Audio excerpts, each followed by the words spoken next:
माता लक्ष्मी कहती है, घर की ये 5 चीजें कभी दूसरों को नहीं देनी चाहिए। आज हम आपको मां लक्ष्मी की एक प्राचीन कथा सुनाने जा रहे हैं। इस कथा के माध्यम से आपको पता चल जाएगा कि एक स्त्री को अपने घर की कौन सी चीजें दूसरों को नहीं देनी चाहिए। जो भी स्त्री यह चीजें दूसरों को दे देती है, मां लक्ष्मी उसके घर को छोड़कर चली जाती है। इसीलिए दोस्तों, आप इस कथा को पूरा जरूर सुने, क्योंकि आधा अधूरा ज्ञान घातक होता है। जो भी इस कथा को पूरा सुनता है, मां लक्ष्मी उसकी झोली खुशियों से भर देती है।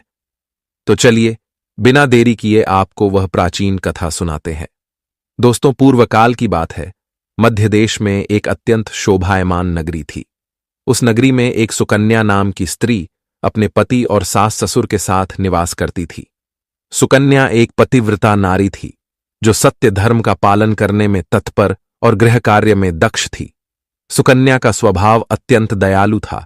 वह सदैव दूसरों की सहायता किया करती थी। सुकन्या का पति संजय एक वैश्य था। उसकी अनाज की एक दुकान थी। वह बाजार में लोगों की जरूरत की चीजें बेचा करता था। सुकन्या अपने पति से बहुत अधिक प्रेम करती थी। वह अपने पति को ही परमेश्वर मानकर उसकी सेवा करती थी। सुकन्या नित्य पति से पहले जागती थी, अपने घर का आंगन को स्वच्छ करती थी, फिर रंगोली बनाकर आंगन की सजावट करती थी। उसके बाद वह अपने घर को स्वच्छ करती, फिर स्नान आदि कार्य संपन्न करके वह तुलसी को जल देती थी और देवी देवताओं का पूजन करती थी। इस प्रकार से वह रोज अपने नित्य कर्म करती थी। सुकन्या ने कभी किसी का अनादर नहीं किया। वह सभी के साथ मधुर वाणी में बातें करती थी। सभी लोग सुकन्या को देखकर कहने लगे थे कि यह तो साक्षात लक्ष्मी के समान गुणों वाली स्त्री है। यह अपने परिवार का कितने अच्छे से ख्याल रखती है। इसके अलावा सुकन्या दान धर्म करते समय कभी अपने हाथ पीछे नहीं खींचती थी। उसके द्वार पर जो भी याचक आता, वह उसे दान दिए बगैर नहीं भेजती थी। उसके द्वार से कोई खाली हाथ नहीं जाता था। जो भी भूखा उसके द्वार पर आता, तो वह भरपेट भोजन करके ही लौटता था, जिससे उसके द्वार पर आए हुए सभी याचक अत्यंत प्रसन्न होकर उसे आशीर्वाद देकर लौट जाते थे। इतना ही नहीं, सुकन्या अपने पड़ोसियों की भी सहायता करती थी। उसके पड़ोस में जो भी गरीब और दुखी लोग रहते थे, उन्हें भी वह नित्य भोजन दिया करती थी। पड़ोसियों को जो जो चीजें लगती, सुकन्या बिना विचार किए ही दे दिया करती थी, जिस कारण से सुकन्या के पड़ोसी भी उसका बहुत अधिक सम्मान करते थे। वे कहते थे, अहो, यह सुकन्या तो साक्षात देवी है। देवी साक्षात मां अन्नपूर्णा ने ही सुकन्या के रूप में जन्म लिया है। लोग जब भी सुकन्या की प्रशंसा करते, तो वे सभी उसके विषय में अच्छी बातें ही कहते। लेकिन लोगों की बातें सुनकर भी सुकन्या ने कभी घमंड नहीं किया। वह उन सभी को आदर और सम्मान से ही बातें किया करती थी। फिर एक दिन की बात है, सुकन्या की एक पड़ोसन उसके घर पर आती है। सुकन्या उसका स्वागत करती है और बड़े प्रेम से उसे कहती है, हे बहन, हमारे घर में तुम्हारा स्वागत है। आज किस कारण से तुम्हारा मेरे घर पर आगमन हुआ है? यदि कोई वस्तु चाहिए तो मुझसे मांग लो, मैं तुम्हारी अवश्य मदद करूंगी। सुकन्या की पड़ोसन कहती है, हे सुकन्या बहन, आज मेरे घर पर बहुत से रिश्तेदार आए हैं। उनके लिए मैं भोजन बना रही हूँ। इसीलिए मैं तुम्हारे पास रोटी बनाने के लिए चकला बेलन और तवा मांगने आई हूँ। यदि तुम कुछ समय के लिए मुझे चकला बेलन और तवा दे दोगी तो बड़ी कृपा होगी। मैं काम हो जाने के बाद तुम्हें जल्दी ही लौटा दूंगी। सुकन्या कहती है, हे बहन, इसमें क्या बड़ी बात है? अभी मुझे चकला बेलन की आवश्यकता नहीं है, इसीलिए तुम मेरा चकला बेलन और तवा ले जा सकती हो। रुको, मैं अभी तुम्हें लाकर देती हूँ। फिर सुकन्या रसोई घर में जाती है और रसोई घर से चकला बेलन और तवा लाकर उस पड़ोसन को देती है। तब पड़ोसन कहती है, हे बहन, तुम्हारा बहुत बहुत धन्यवाद। आज तुमने मेरा काम सफल कर दिया। मैं अपने मेहमानों को भोजन कराकर तुम्हारा चकला बेलन जल्दी से लौटा देती हूँ। सुकन्या कहती है, हे बहन, चिंता की कोई बात नहीं है। जब तुम्हारा कार्य पूर्ण हो जाएगा तब तुम मुझे लौटा देना। फिर वह पड़ोसन सुकन्या का चकला बेलन और तवा लेकर चली जाती है। कुछ समय बाद अन्य एक स्त्री सुकन्या के घर पर आती है। सुकन्या उसका भी प्रेम से स्वागत करती है और पूछती है, पधारो बहन, आज तुम्हें मुझसे क्या काम है? संकोच ना करो और बताओ, तुम्हें मुझसे क्या चाहिए? मैं तुम्हारी मदद जरूर करूंगी। तब वह स्त्री कहती है, हे बहन, मेरे घर में बहुत गंदगी हो गई है और मेरे घर को साफ करने के लिए मेरे पास कुछ भी नहीं है। इसीलिए मैं तुम्हारे पास झाड़ू मांगने के लिए आई हूँ। यदि तुम्हें कोई समस्या ना हो तो कृपा करके मुझे अपने घर की झाड़ू दे दो। मैं अपना घर साफ करके तुम्हें झाड़ू लौटा दूंगी। सुकन्या बिना विचार किए ही कहती है, हे बहन, बस झाड़ू ही तो है, इसमें क्या समस्या हो सकती है? तुम रुको, अभी मैं तुम्हें अपने घर की झाड़ू लाकर देती हूँ। इतना कहकर सुकन्या घर के अंदर जाती है और झाड़ू लेकर आती है और उस स्त्री को दे देती है। वह स्त्री सुकन्या के घर की झाड़ू लेकर चली जाती है। फिर कुछ देर बाद अन्य एक स्त्री सुकन्या के घर पर आती है। सुकन्या उसका भी बड़े प्रेम से स्वागत करती है। सुकन्या कहती है, पधारो बहन, क्या बात है, आज मेरे घर पर किस कारण से आना हुआ? तुम्हें जो कुछ भी चाहिए निसंकोच होकर कहो, मैं तुम्हारी सहायता करने का प्रयास अवश्य करूंगी। तब वह स्त्री कहती है, हे सुकन्या बहन, तुम बड़ी दयालु हो। मैंने तुम्हारे बारे में बहुत सुना है और तुम सभी की मदद करती रहती हो। इसीलिए मैं तुम्हारे पास एक छोटी सी मदद मांगने के लिए आई हूं। सुकन्या कहती है, हे बहन, संकोच ना करो, तुम्हें जो कुछ भी चाहिए मांग लो। यदि मेरे बस में होगा तो मैं मना नहीं करूंगी, मैं तुम्हारी सहायता अवश्य करूंगी। तब वह स्त्री कहती है, हे सुकन्या बहन, आज मेरी बेटी को देखने के लिए लड़के वाले आ रहे हैं, इसीलिए मैं चिंता में हूं। मेरे पास पहनने के लिए एक भी गहना नहीं है, तो मैं अपनी बेटी को क्या दूं? उसके पास पहनने के लिए अच्छे वस्त्र भी नहीं है, इसीलिए कृपा करके मुझे आप थोड़े गहने और वस्त्र उधार में दे दीजिए, केवल एक दिन के लिए। जब लड़के वाले देखकर चले जाएंगे तो मैं तुम्हारे गहने लौटा दूंगी। उस पड़ोसन की बात सुनकर सुकन्या कहती है, बस इतनी सी बात? हे बहन, तुम चिंता मत करो, तुम्हारी पुत्री मेरी छोटी बहन के जैसी है, उसकी सहायता मैं अवश्य करूंगी।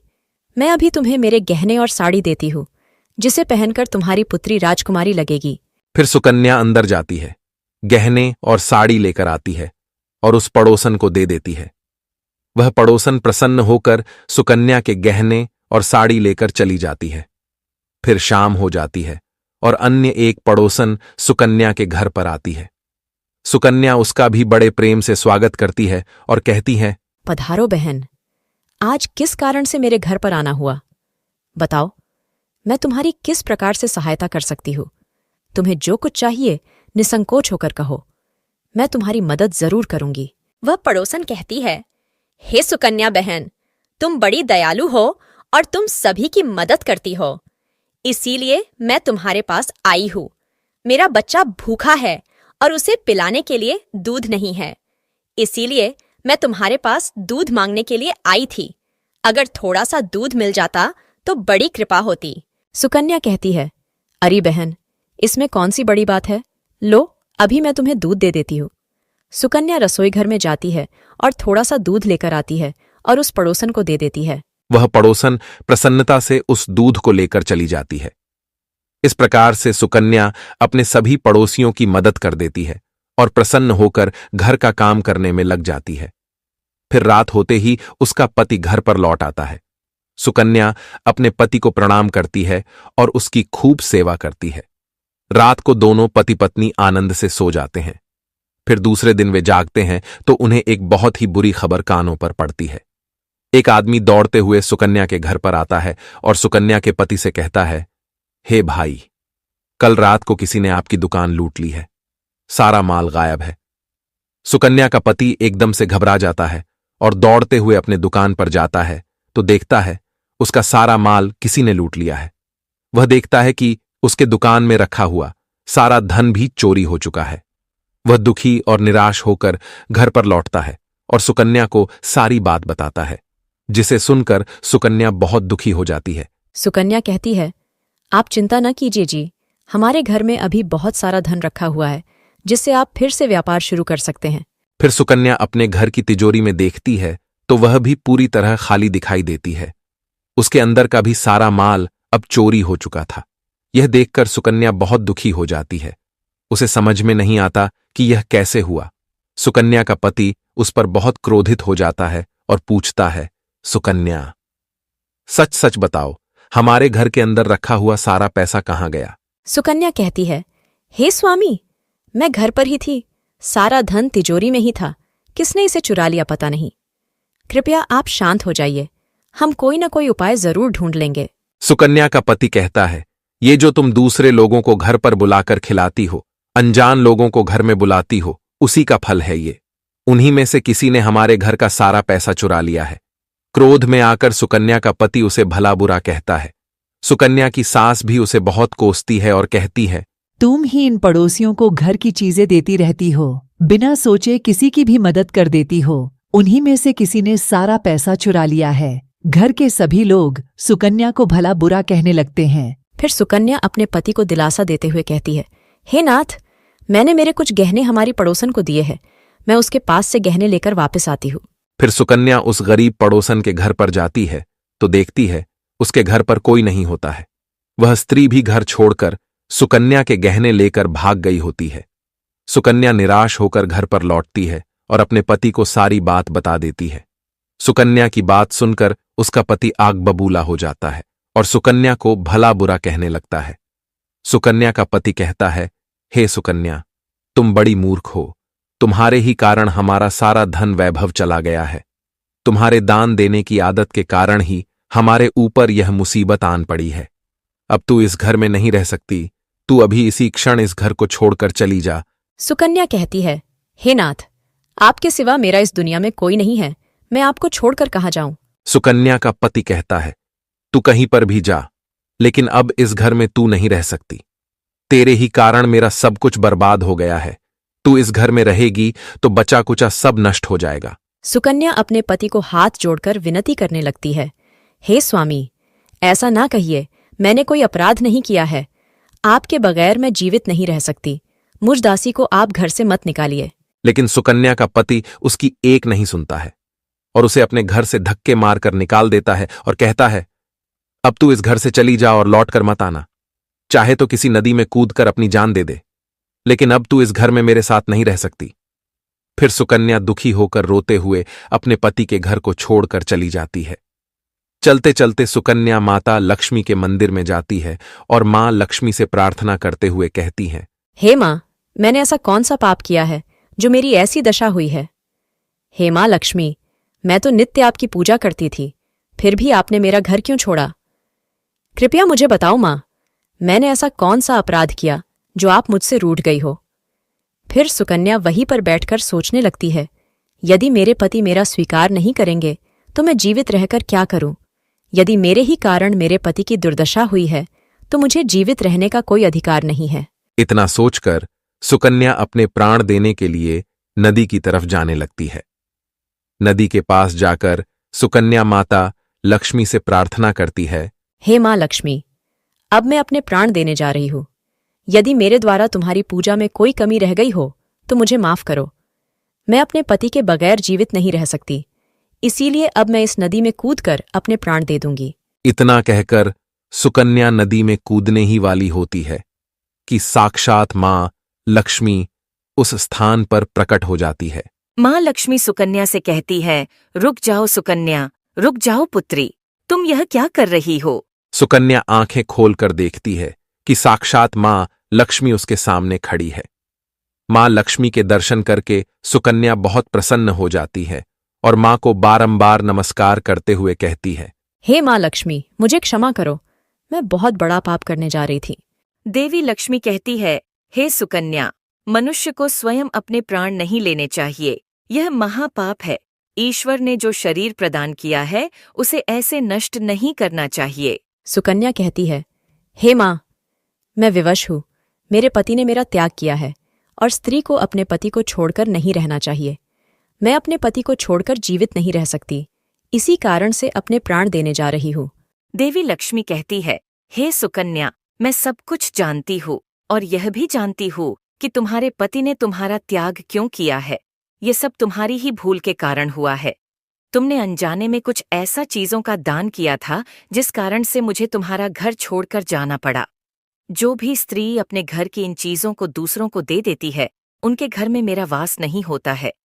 मैं उन वस्तुओं के साथ ही उनका घर छोड़कर चली जाती हूँ।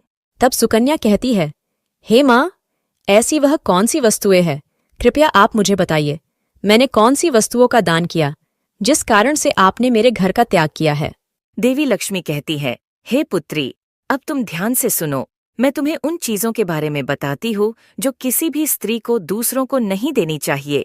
इन चीजों का दान करने पर मैं उस घर को छोड़कर चली जाती हूँ। हे सुकन्या, सबसे पहली वस्तु है चकला बेलन और तवा। किसी भी स्त्री को अपने घर का चकला बेलन और तवा कभी दूसरों को नहीं देना चाहिए। रसोई घर में इन वस्तुओं का महत्व सबसे अधिक होता है। इन वस्तुओं की पवित्रता सदैव ही बनी रहनी चाहिए। इन्हीं वस्तुओं से भगवान विष्णु को प्रसाद बनाया जाता है और तवे पर बनी पहली रोटी भी गाय को खिलाई जाती है। इसीलिए इन वस्तुओं को हमेशा स्वच्छ और शुद्ध रखना चाहिए। दूसरों को देने पर ये अपवित्र हो सकती है और फिर इनका उपयोग करना अशुभ फल प्रदान करता है। इसीलिए सुकन्या, तुमने अपने रसोई घर के चकला बेलन और तवा अपनी पड़ोसन को देकर पहली सबसे बड़ी भूल की है। आगे माँ लक्ष्मी कहती है, हे सुकन्या, अब तुम दूसरी वस्तु के विषय में सुनो। तुमने अपनी पड़ोसन को अपने घर में रखी हुई झाड़ू ही दे दी। जिस वस्तु में मेरा सदैव वास होता है, जो वस्तु मुझे सबसे अधिक प्रिय है, तुमने उसे ही दूसरे को दे दिया। तो फिर मैं तुम्हारे घर में कैसे ठहरती? हे सुकन्या, जो स्त्री अपने घर की झाड़ू दूसरों को दे देती है, मैं उसके घर को त्याग देती हूँ। झाड़ू से घर की स्वच्छता की जाती है और जहाँ पर स्वच्छता होती है, उसी स्थान पर मेरा वास होता है। ध्यान में रखना सुकन्या, घर में झाड़ू को हमेशा छिपाकर रखना चाहिए। झाड़ू पर बाहरी व्यक्ति की दृष्टि भी नहीं पड़नी चाहिए। झाड़ू एक अत्यंत पवित्र वस्तु है। इसे पैर नहीं लगाना चाहिए और इससे कभी विष्ठा आदि प्रकार की गंदगी साफ नहीं करनी चाहिए। माँ लक्ष्मी कहती है, हे सुकन्या, अब तुम तीसरी वस्तु के विषय में सुनो, जो एक स्त्री को कभी दूसरों को नहीं देनी चाहिए। वह वस्तु है आभूषण। एक स्त्री को अपने आभूषण कभी अन्य महिला को नहीं देने चाहिए। मैं सदैव ही आभूषणों में वास करती हूँ। स्त्री के 16 श्रृंगार में गहनों का बहुत अधिक महत्व होता है। एक विवाहित स्त्री को अपने आभूषण कभी अन्य स्त्री को पहनने के लिए नहीं देने चाहिए। जो स्त्री अपने आभूषण अन्य स्त्रियों को देती है, उसके जीवन में दुर्भाग्य आता है। हे सुकन्या, अब मैं तुम्हें चौथी वस्तु के विषय में बताती हूँ। किसी भी मनुष्य को शाम हो जाने के बाद कभी सफेद रंग की वस्तुओं का दान नहीं करना चाहिए, किंतु तुमने शाम के समय दूध का दान किया था। शाम को दूध का दान करने से जीवन में दुर्भाग्य आता है। शाम को सफेद रंग की चीजें दान करने से मनुष्य के जीवन में अशुभ काल आता है। माँ लक्ष्मी कहती है, हे सुकन्या, अब मैंने तुम्हें उन सभी वस्तुओं के बारे में बता दिया है जिनका कभी दान नहीं करना चाहिए। ये वस्तुएं कभी दूसरों को उधार में अथवा उपयोग के लिए नहीं देनी चाहिए। सुकन्या कहती है, हे माँ लक्ष्मी, मुझसे बड़ी भूल हो गई। मैं इन बातों से अनजान थी। कृपया मुझे क्षमा करो और अब मुझे प्रायश्चित करने का उपाय बताओ। देवी लक्ष्मी कहती है, हे सुकन्या, तुमने प्रायश्चित पहले ही कर लिया है, इसीलिए अब तुम अपने घर पर लौट जाओ। मैं तुम्हें तुम्हारा संपूर्ण वैभव और धन संपत्ति लौटा देती हूँ। इतना कहकर माँ लक्ष्मी उस स्थान से अंतर्ध्यान हो जाती है। फिर सुकन्या भी माँ लक्ष्मी को धन्यवाद करती है और उस स्थान से घर की तरफ जाने लगती है। तभी उसका पति ढूंढते हुए उसी की तरफ आ रहा होता है। वह सुकन्या के पास आकर उससे क्षमा मांगता है और कहता है, हे सुकन्या, मुझे माफ करो। मैंने तुम्हें बहुत भला बुरा कहा था। तुम तो साक्षात देवी के समान हो। माँ लक्ष्मी की कृपा से हमें अपना सारा धन वैभव वापस मिल गया है। जिन लोगों ने हमारा धन लूटा था, उन सभी ने हमारा धन हमें लौटा दिया और तुम्हारा नाम लेते हुए क्षमा मांग ली है। यह सुनकर सुकन्या बहुत प्रसन्न होती है और अपने पति के साथ घर पर लौट जाती है। माँ लक्ष्मी की कृपा से सुकन्या के घर में फिर से सुख समृद्धि आती है और उसके बाद से सुकन्या ने अपने घर की ये 4 चीजें कभी दूसरों को नहीं दी। तो दोस्तों, उम्मीद है आपको यह कथा पसंद आई होगी। वीडियो को लाइक जरूर करें और कमेंट में जय मां लक्ष्मी जरूर लिखें। साथ ही चैनल को सब्सक्राइब करें